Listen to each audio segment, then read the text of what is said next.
بہت سے لوگ یہ سوال کرتے ہیں کہ گھر میں محبت کیسے آئے، بیوی بچوں سے اچھا تعلق کیسے بنے اور والدین کو کیسے خوش رکھا جائے۔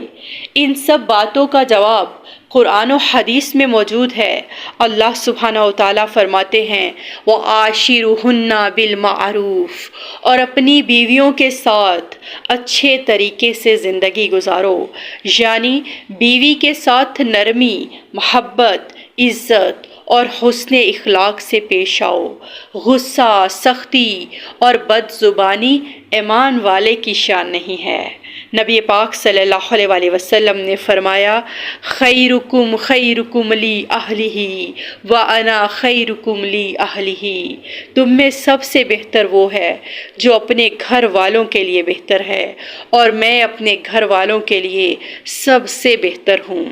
تو سوچئے، اصل اچھا انسان وہ نہیں ہے جو باہر اچھا ہے، بلکہ وہ ہے جو گھر میں بھی اچھا ہو۔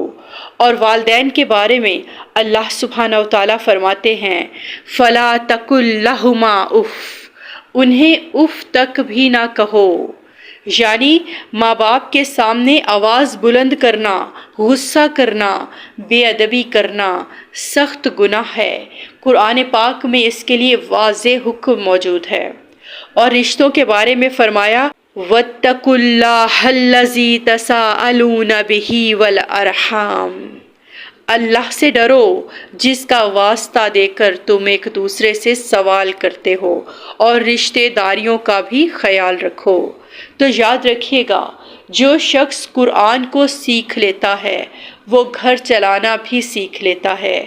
قرآن کو سمجھ کر پڑھیے، زندگی کی تمام مشکلات کا حل اس میں موجود ہے، اور جو سنت کو اپناتا ہے وہ دل جیتنا بھی سیکھ لیتا ہے، اور جو اللہ سبحانہ تعالیٰ سے ڈرتا ہے اس کے گھر میں رحمت اترتی ہے۔